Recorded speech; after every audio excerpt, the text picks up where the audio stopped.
Hi, everybody, and welcome to this dose of Dr. E and Dr. P, Dr. Edelman and Pettis. And today, what are we talking about? Well, we're talking about, for us, I think probably the hardest meal of the day. How do you approach it, especially with diabetes, which is breakfast. yes. And so we have some items here of things that might be good choices, if you will, bad choices, if you will. But the idea in general is when you wake up in the morning, that's when you're most insulin resistant. Your blood sugars tend to just kind of go higher sometimes just from waking up. And then most meals for breakfast just tend to be higher carb. So it is just a problem and difficult to start your day with your blood sugars going through the roof when these are some of your options. So how do you handle breakfast? Yeah. Well, I would say this is an important issue also for people with type 2. No, everybody. Because we're talking about carbs, we're talking about weight. Well, let me start off with cold cereal. Trix, my favorite cold cereal. Seriously, I love Trix. And it's great when your blood sugar is low to just go through a thing. Yeah, and you know what? A lot of people say, oh, I think I'll get on my spandex, go to Ralph's and buy some Kashi. Go. It's healthy. But you know what?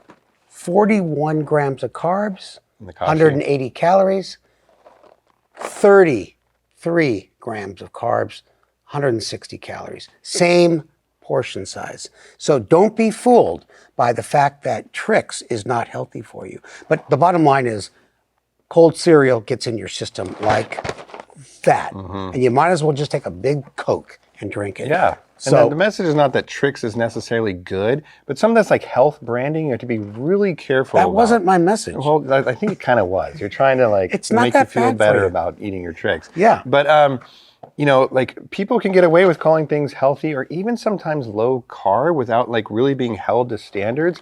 So no matter what you're eating, don't just go on the assumption that it's healthy for you just because of, you know, there might be, you know, somebody doing yoga on the cover or whatever. And trust me, there's a great video called Cereal Killers on our website, and watch it because I go through the nutrients side by side. So if you want to have your cereal every once in a while, go for it. But man, it is a rough way to start your morning. Type 1 or type 2, I don't care. So you talk about the bread situation. Let's talk about breads because again, that's another cornerstone of breakfast, whether it's toast, whether it's English muffins, whether it's bagels, whether it's donuts. So again, something for some reason that's been kind of lumped in like the healthy category, I would say, is bagels. Like, oh, you want to go grab a bagel? There's a million different bagel The popular stores. thing is everything bagels. Yeah, we're going to have just like a light little breakfast. But guess what? You know, in one bagel, 53 grams of carbs. I mean, that's more than just like a can of Coke. And, you know, we always say that bagels are actually worse for you than donuts, which is true. So again, these perceptions that people have about what is good for me, what is not, always just to defer to like kind of what's on the bag. But if you eat a bagel, that is a ton of carbs that you're putting in your system. Again, God bless bagels, I love them, but just know what you're in for. So what are some alternatives? Well, you know, this is probably the single best alternative if you like bread.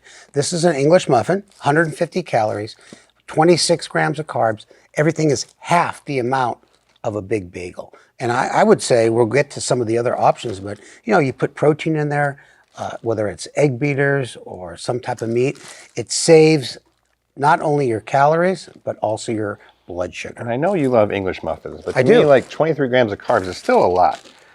This is Dave's Killer Bread. I love it.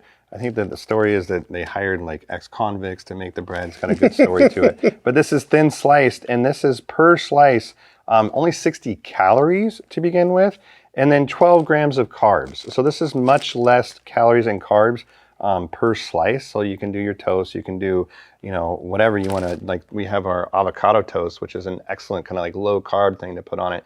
Super popular, so it costs you $27 in, you know, a cafe here in San Diego. Super cheap to make at home. I'll just make a quick point that, you know, Dave's Killer Bread, you can get it in thicker slices. Yeah. So it's really portion control. Yeah. And I've heard of people taking their bagel, cutting out the slice, like a slice of it so that they're less carbs.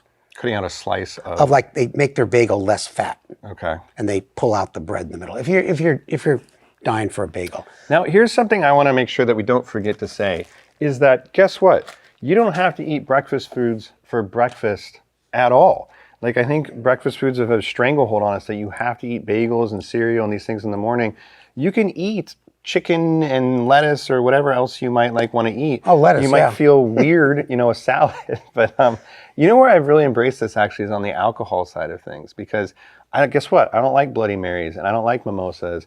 And every once in a while I'll go to like brunch and get like an old fashioned, and people will look at you strange, like, why are you That's such a drinking great that? example on a why breakfast talk show. Why are you drinking this? Like, that's not a breakfast food. You must be crazy. Who cares? It's the same thing. Alcohol, food, like whatever. We have these weird cultural, like, things that we have to adhere to. No more. And if you notice, we don't have waffles and pancakes because those are killers. Save them for special occasions. Even this juice that Michelle found, it's light. It's half the calories of regular orange juice. I know some of you folks love orange juice, and that's a good alternative. And you know what this is, honestly, is just watered down orange juice. So that's another thing you can do is if you have orange juice, just fill up half a glass and fill up the other like with water. In general, juice is going to be tough on your blood sugars. Kind of a good rule is whenever you can, eat the fruit rather than drink it. If you want apple juice, eat an apple. And I guess eating oranges, like not many people do that. But you'll be better off. It'll fill you up more and less carbs.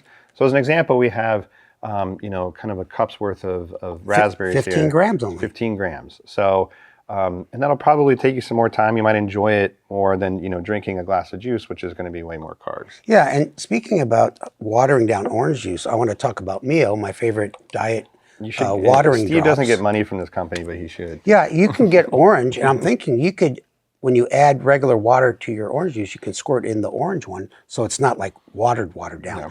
Let's talk about yogurt. There's a big... Well, let me just, since we have drinks here, this is just kind of like a spa water, like sliced oranges, gives you kind of flavored water. Same kind of concept. Essentially 0 carbs, 0 calories. You could drink this all day long, be hydrated, and not pay the price for, blood sugars. Yeah. Drinking orange juice like drinking a Coke. Yeah. Now yogurt, there's a big difference. This is a small Yoplait. It's 140 calories. Okay. This is Chibati. And also 28 grams of carbs. Yeah. Carbs. This is basically 60 calories. How many grams of carbs in that? 5. 5. So that's a big difference. And there's more here. Now, sometimes I find that, the high caloric yogurt tastes a little better. My secrets are I take a little Splenda, mix it up. Now, here's the thing I want to patent. You get plain 2% Greek yogurt. It's filling, it's low calorie, low carb, and you take your favorite Mio flavor. Mine is fruit punch, also strawberry watermelon. You squirt some in and then you mix it up. Not only does it look awesome, red or purple, but there are 0 calories to make it taste really good. And that is such a great breakfast because you're not overloading your system with something super sweet. Yeah, and I think, again, the idea here is that people have like, well, all yogurt is healthy. I'm eating it and laughing right before I go into my yoga class. But there's big differences between like the types. Now, we should also pause and just address the concept that guess what? You don't have to eat breakfast at all. That, there's always been this thing in our society that you start your day with a good healthy breakfast and it'll kick off your day. Apparently it was marketed by Kellogg's and the marketing companies, which worked. But you can, skip breakfast. Even if you have diabetes, even if you're on insulin, you should be able to fast. It's actually good for you to kind of prolong your fast, can help with weight. To be honest, most breakfasts, the thing that I eat is coffee. I tend to kind of skip breakfast, not really because like I'm trying to be super healthy, right, but you're like just I'm not that hungry. Yeah.